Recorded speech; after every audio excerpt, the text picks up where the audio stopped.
बहन भाई की इस कहानी को दरवाजा बंद करके देखना। भाई 18 का, बहन 13 की।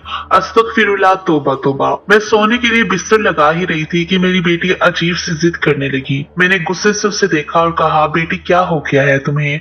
कैसी बातें कर रही हो? तुम हमेशा से मेरे कमरे में मेरे साथ सोती आई हो, अब ऐसी बात क्यों कर रही हो? मगर वो तो जवाब देने के बजाय रोने लग गई और रोते हुए कहने लगी, मुझे नहीं पता, मैं तो भाई के साथ उनके कमरे में ही सोऊंगी। उसकी ये अचानक और बिला वजह की जिद मेरी समझ से बाहर थी। आज तक तो उसने कभी ऐसी कोई बात नहीं की थी।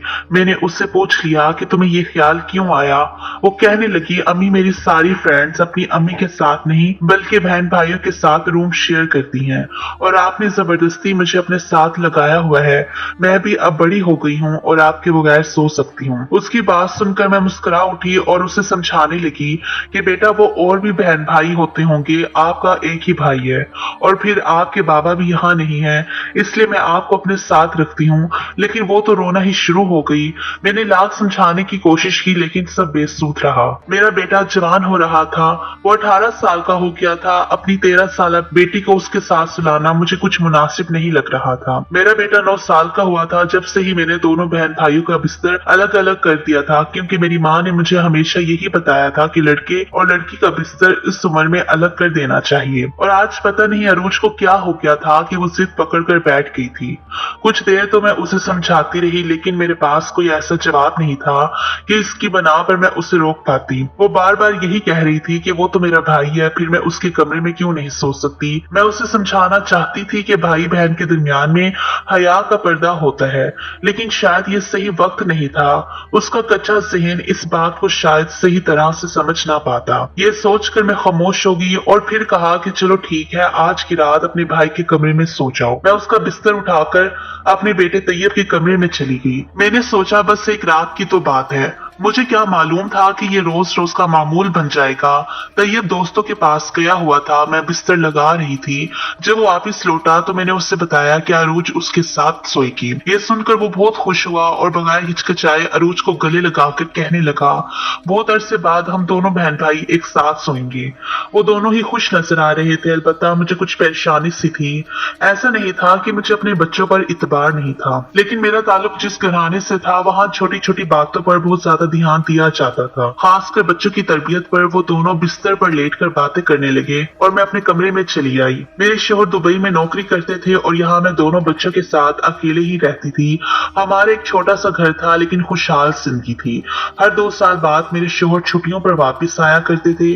उनका कहना था कि जब बच्चों का मुस्तकबिल संवर जाएगा तो फिर वो हमेशा के लिए वापस आ जाएंगे। मैं अपने कमरे में आकर उन्हें फोन लगाकर बैठ गई। वो अरूज के बारे में पूछने लगे तो मैंने बताया कि आज वो अपने भाई के साथ सोएगी। ये सुनकर वो खुश होकर कहने लगे, चलो तुम्हें मुझसे तन्हाई में बात करने का मौका तो मिला। मैंने अपने शोहर से कहा कि मैं इस बात को लेकर कुछ मुतमईन नहीं हूँ।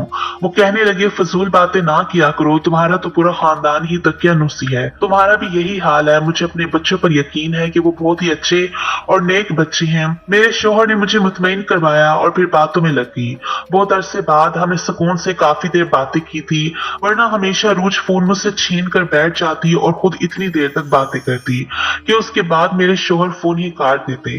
तकरीबन 1 बजे के करीब मैंने फोन बंद किया और फिर बच्चों को देखने की गर्ज से अपने कमरे से निकली तो चौंक उठी, क्योंकि कमरे का दरवाजा अंदर से बंद था। जहां तक मुझे याद था तैयब कभी भी कमरा लॉक करके नहीं सोता था, फिर आज उसके कमरे का दरवाजा लॉक क्यों था? इस बात ने मुझे बेचैन कर दिया था। मैं जो शोहर की बातों पर मुतमईन हो गई थी, एक दफा फिर परेशान हो गई। सोचा कि दरवाजा बचाऊं, लेकिन फिर ख्याल आया कि बच्चे सो चुके होंगे, उन्हें जगाना मुनासिब नहीं होगा और फिर अगर वो पूछेंगे कि मैंने क्यों दरवाजा बचाया तो मैं क्या कहूंगी। मुझे डर था कि मेरे किसी रवैये की वजह से मेरे बच्चे ये ना समझे कि उनकी माँ उन पर भरोसा नहीं करती।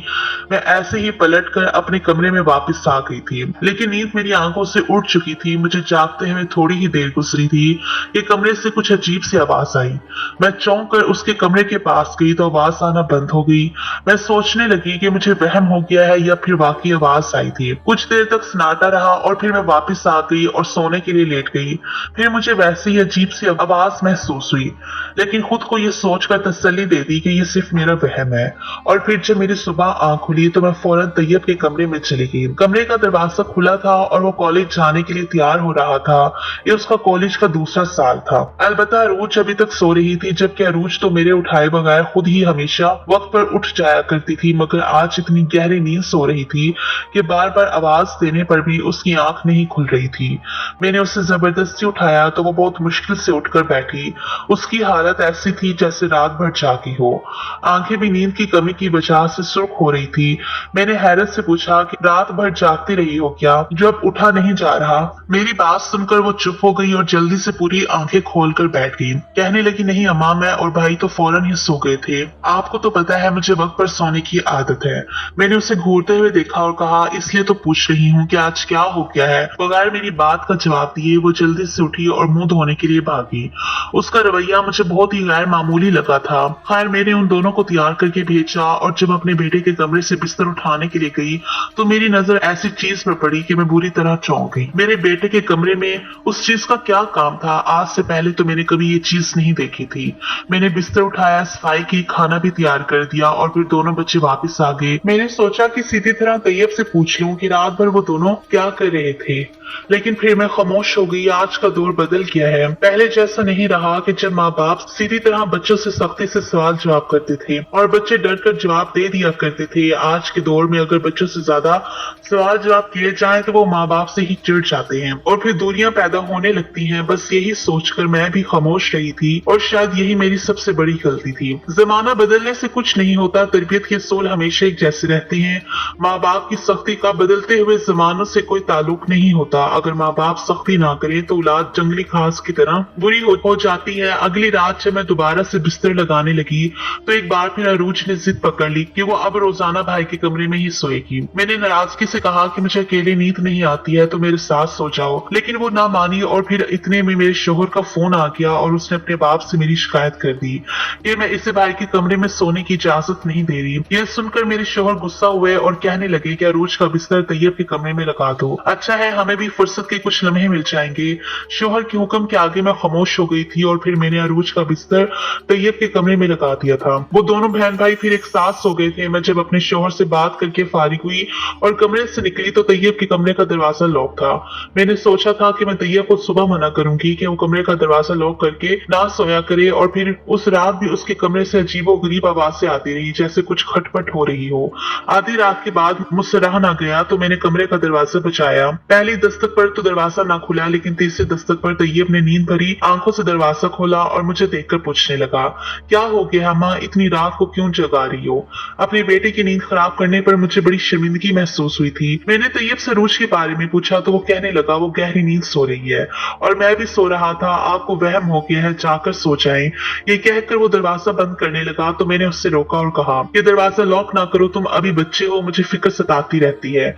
मेरी बात सुनकर उसने अजीब सी नजरों से देखा और ओके कहकर सिर्फ दरवाजा बंद कर दिया। उसे लॉक नहीं किया। मैं वापस अपने कमरे में आ गई थी। मैंने खुद को समझाया कि शायद मैं बहुत ही ज्यादा सोच रही हूँ, ऐसी भी कोई बात नहीं है। मगर 2 दिन बाद ही अरूज के स्कूल से फोन आया और टीचर ने ऐसी बात कही कि मैं घबरा गई।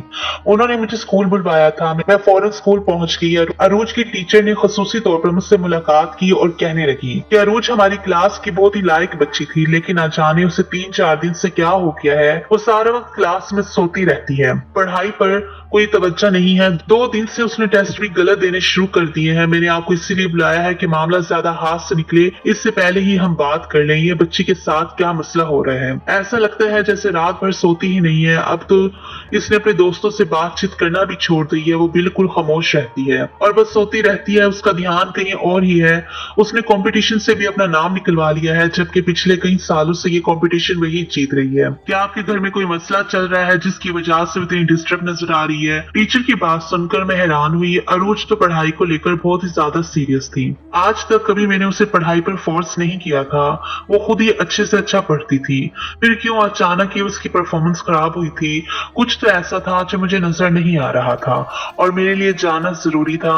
मैंने टीचर को यकीन दिलाया कि मैं खुद अरूज की पढ़ाई पर तवज्जो दूंगी और हमारे घर में भी ऐसे कोई मसले नहीं है कि जिसकी वजह याद से वो डिस्टर्ब हो। टीचर कहने लगी, इम्तिहानात नजदीक है इसलिए मैंने आपसे बात करना मुनासिब समझा। मैंने टीचर का शुक्रिया अदा किया कि उन्होंने खास तौर पर अरूज पर तवज्जो दी थी और फिर घर लौट आई, लेकिन मैं बहुत ही ज्यादा परेशान हो गई थी। आखिर ये क्या मामला चल रहा था? अरूज का अचानक अपने भाई के कमरे में सोने के लिए जिद करना और फिर सोने का दिखावा करना, जबकि शायद सच यही था कि वो रात भर जाकर गुजारती थी। मगर इस जागने के पीछे क्या वजह थी? उसने अचानक ये अजीबोगरीब जिद क्यों शुरू की थी और उनके कमरे से आने वाली आवाजें कैसी थी? ये वो सवाल थे जिनके जवाब जानना मेरे लिए जरूरी था। और फिर मैंने फैसला किया कि मैं खामोशी से उनके कमरे में छुप जाऊंगी और खुद देखूंगी कि क्या मामला है। और फिर मैंने ऐसे ही किया। मैंने रात को दोनों का बिस्तर सेट कर दिया और जब दूध के गिलास रखने के लिए गई तो मौका देखकर उनके बिस्तर के नीचे ही छुप गई। कुछ देर बाद वो दोनों दरवाजे बंद करके बिस्तर पर लेट गए और फिर उनकी बातों की आवाजें आना शुरू हो गई। वो दोनों बातें कर रहे थे और मेरे होश उड़ते चले जा रहे थे। मैंने तो अपने बच्चों की ऐसी तरबियत तो नहीं की थी कि वो मुझे धोखा दें, ऐसा कुछ करें कि मैं अपनी ही नजरों में गिर जाऊं। मैं सांस रोके लेटी हुई थी कि जब ही मैंने देखा मेरी बेटी बिस्तर से नीचे उतरी और वॉशरूम में चली गई। और जब थोड़ी देर बाद बाहर निकली तो उसके वजूद पर नजर पड़ते ही मैं शर्म से पानी पानी हो गई। मेरा बेटा भी बिस्तर से उतरा और अपनी बहन के हाथों में हाथ डालकर उसने अजीब तरह की हरकतें शुरू कर दी। मुझे लगा था कि मैं अपने बच्चों की तरबियत ही नहीं कर पाई, मैं उन्हें सही और गलत भी नहीं समझा सकी। तो फिर मेरे माँ होने का क्या फायदा था? मेरी आंखों में आंसू आ रहे थे। कुछ देर में ये तमाशा देखती रही, फिर मेरे सब्र की हद पार हो गई और मैं बिस्तर के नीचे से निकलकर उन दोनों के सामने खड़ी हो गई। मुझे देखकर वो दोनों हक्का बक्का हो गए और शर्म से सर झुका गए। मैंने गुस्से में अरूज से पूछा कि ये सब क्या है और ये तुमने किस तरह का लिबास पहन रखा है? भाई के सामने इस लिबास में आते तुम्हें शर्म नहीं आती? मेरी बात सुनकर वो कहने लगी, आप तो बहुत ही दकियानुसी बातें करती हैं। मैंने ऐसा भी कोई बुरा लिबास नहीं पहना। मैंने हैरत से सर से पांव तक उससे देखा। वो छोटे से स्कर्ट और पैंट में मेरे सामने खड़ी थी और कह रही थी कि इसने कोई बुरा लिबास नहीं पहना। मैंने बेटे को घूर कर देखा और कहा, तुम बड़े हो, तुम्हें क्या हो गया है? क्या तुम्हें नहीं मालूम कि ये सब कुछ गलत है जो तुम दोनों कर रही हो? तुम्हारी इन हरकतों की वजह से मुझ पर क्या गुजर रही है कुछ अंदाजा है?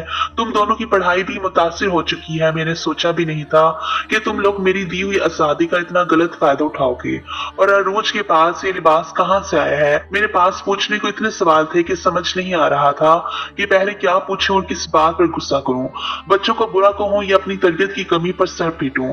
तैयब सर झुकाकर कहने लगा कि माँ, आजकल ये सब कुछ आम है, मगर आपने हम पर इतनी पाबंदियां लगा दी है कि हम खुलकर सांस भी नहीं ले सकते। अगर मेरे पास मोबाइल फोन ना होता तो शायद हमें तो दुनिया के बारे में कुछ पता ही ना होता और हम कुएं के मेंढक बनकर रह जाते। जब एक दिन आप बाजार गई थी, उस दिन मैंने अरूज को अपने मोबाइल फोन में कुछ वीडियोस दिखाई थी, जिन्हें देखने के बाद अरूज को भी शौक हुआ कि हम दोनों भी यही करते हैं। और फिर जब हमने ये शुरू किया तो हमें मजा आने लगा और फिर आहिस्ता आहिस्ता इतना मजा आया कि हम दोनों अब सारी रात यही करते हैं। लोग तो इसी काम से इतना पैसा कमा रहे हैं कि पढ़ाई लिखाई की जरूरत भी नहीं है। पता नहीं क्यों आप हम दोनों पर हर वक्त पढ़ाई का इतना प्रेशर डालती हैं। तैयब की बात सुनकर मैं हक्का बक्का रह गई और उससे पूछा कि आखिर तुम्हें ये सारी पटियां किसने पढ़ाई है? पढ़ाई कितनी जरूरी है, क्या तुम्हें मालूम नहीं है? और वो कहने लगा, आज के दौर में पढ़ाई की कोई हैसियत नहीं है। कॉलेज में हर कोई वीडियोस बनाता है, नाचना गाना प्रैंक करता है और मशहूर हो जाता है। सिर्फ मशहूर ही नहीं होता बल्कि पैसे भी कमाने लगता है। जब यही सब मैंने अरूज को दिखाया तो उससे भी वीडियोस बनाने का काम अच्छा लगा और फिर अब हम दोनों ने मिलकर डांस वीडियोस बनानी शुरू कर दी। आप तो हमें हरगिज भी इस बात की इजाजत नहीं देती, इसलिए हमने चोरी छुप के ये काम शुरू किया। हमारी हर वीडियोस पर हजारों लाइक आते हैं, लोग हमें पसंद करते हैं और एक दिन हम इस काम से कमाना भी शुरू हो जाएंगे। पढ़ लिख कर हमें क्या हासिल होगा? तो ये अपना फोन खोलकर मुझे अपना टिकटॉक अकाउंट दिखाया तो मैं शर्म से जमीन में ही गिर गई। मेरे बेटे बेटी ने तो बेहयाई की हर हद पार कर रखी थी। वो दोनों हर वीडियो में एक दूसरे का हाथ पकड़े रक्स करने में मसरूफ थे और लोग कमेंट्स में न जाने क्या कुछ लिख रहे थे। मेरे घर की इज्जत मोबाइल फोन की जीनत बन गई थी और मुझे पता भी नहीं चला था। मैंने एक जोरदार थप्पड़ तैयब के मुंह पर मारा और उससे कहा कि यह हरकत करने से पहले कम से कम एक दफा मुझे बताते तो सही, फिर मैं तुम्हें बताती कि क्या सही है और क्या गलत। क्या इस तरह पैसा कमाना ठीक है? तुम क्या कर रहे हो? अपनी बहन की इज्जत को सरेआम बाजार में हजारों लोगों के आगे पेश कर रहे हो। न जाने ये कौन कौन लोग होंगे जो तुम्हारी बहन को इन कपड़ों में रक्स करता देख रहे होंगे। कि इसकी नीयत में कैसा फतूर होगा कौन जानता है। हम क्यों बर्बादी के दहाने पर खड़े हैं? क्या सिर्फ इसलिए क्योंकि तुम्हारे हाथ में मोबाइल फोन है या तुम्हें इसके इस्तेमाल की आजादी मिली है? तैयब को एकदम ही चुप लग गई थी। वो सर झुकाए खड़ा हो गया था। शायद उसकी समझ में मेरी बातें आने लगी थी। मैंने एक नजर अपने दोनों बच्चों पर डाली जो अभी कच्ची उम्रों में थे और शायद सही और गलत का पूरी तरह फर्क भी नहीं जानते थे। उन्हें बस ये नजर आ रहा था कि ये पैसा कमाने का असल तरीका है जिसमें मजा भी आता है और मशहूरी भी मिलती है, लेकिन दोनों ने ये नहीं सोचा था कि उसके क्या नुकसानात हो सकते हैं। वो दोनों समझ रहे थे कि पढ़ाई किसी काम की नहीं है और ये सब करके भी इंसान सब कुछ हासिल कर सकता है। मैंने उन दोनों को अपने पास बिठाया और बताया कि पढ़ाई लिखाई इंसान में शौर पैदा करती है, उसे सही और गलत का रास्ता बताती है। पहले के लोग शादी पर रक्स करने के लिए बाहर से औरतें बुलवाया करते थे और अब तो घर की औरतें खुद ही डांस फ्लोर पर खड़ी हजारों लोगों के दरमियान अपना रक्स पेश करती हैं और किसी को ये बात बेहयाई भी नहीं लगती। शायद यही हमारे माशरे की बर्बादी की वजह है। ये मासूम छोटी छोटी बच्चियों के रेप हो रहे हैं। मैंने अपने दोनों बच्चों से शर्म और झिझक को एक तरफ रखकर खुलकर बात की, उन्हें इस चीज के नुकसानात के बारे में बताया। उन दोनों के साथ ये मेरी पहली बातचीत थी। मैंने माँ बन के नहीं बल्कि दोस्तों की तरह उन्हें सही और गलत समझाया था, क्योंकि अगर इस वक्त मैं उन दोनों को ना रोकती तो शायद वो दोनों इसी को अपनी फलाह का रास्ता समझते और ये भूल जाते कि हम मुसलमान हैं और हमारी फलाह और कामयाबी कम से कम इस टिकटॉक और स्नैपचैट के रास्ते पर तो बिल्कुल भी नहीं है। मेरे बेटे को इस जमाने की ये नई ख्वाहिश कॉलेज से लगी थी जिसे वो अपने साथ घर तक लाया था और अपनी बहन को भी शामिल कर लिया था। मैंने बहुत समझदारी से उन दोनों को अच्छा और बुरा समझाया और ये भी बताया कि हर चीज के इस्तेमाल करने का एक तरीका होता है। अगर वो यही टिकटॉक अच्छे कंटेंट के लिए इस्तेमाल करे, कोई दीनी मजहब चीजें डाले या फिर फलस्तीनियों के हक में, तो क्या बेहतर नहीं होगा? इस तरह नाच गाना करके ना सिर्फ वो दोनों गुनाह कमा रहे थे बल्कि ना जाने कितने और लोग इन दोनों को देखकर गुनाहगार हो रहे थे। मेरे समझाने पर उन दोनों को मेरी बात समझ आ गई थी। मेरे शोहर ने हमेशा मुझे और मेरी सोच को दकियानूसी कहा था। शायद यही वजह थी कि मेरे बच्चे ये दकियानूसी समझते थे और मुझसे अपनी बातें खुलकर शेयर नहीं करते थे। मगर जब मैंने उनके साथ दोस्ती शुरू की तो फिर वो आहिस्ता आहिस्ता मुझे हर बात बताने लगे। मैं असूलों पर चलना चाहती थी और अपने बच्चों की तरबियत इसी तरह करना चाहती थी जिस तरह एक मुसलमान माँ को करनी चाहिए। मेरे बेटे के बिस्तर से मुझे एक छोटा सा स्पीकर मिला था। मैं उसी दिन खटक गई थी। मेरी गैर मौजूदगी में वो दोनों ही स्पीकर पर गाने लगाकर डांस सीखा करते थे और जब मैं मौजूद होती तो फिर मोबाइल फोन से ही काम चला लेती। उनके नाच गाने की आवाजों से होने वाली आवाज मेरे कानों में पड़ती थी और वो दोनों झूठ के सहारे सब बातों को छुपा लेते थे। लेकिन एक माँ अपने बच्चों की हर बात से वाकिफ हो ही जाती है, इसलिए मुझे भी सच पता चल गया था। मैं सब माओ से यही कहूंगी कि अपने बच्चों को इस वक्त बहुत अच्छी तरबियत करें और इनकी तरबियत पर बहुत ज्यादा तवज्जो दें। ये मोबाइल फोन और सोशल मीडिया का दौर है। यहाँ बच्चे नाच गाना और प्रैंक को दुनिया समझ बैठे हैं और उन्हें लगता है कि यही हमारा मुस्तकबिल है, लेकिन दर हकीकत हमारी बर्बादी की यही वजह है। आप लोगों का क्या ख्याल है?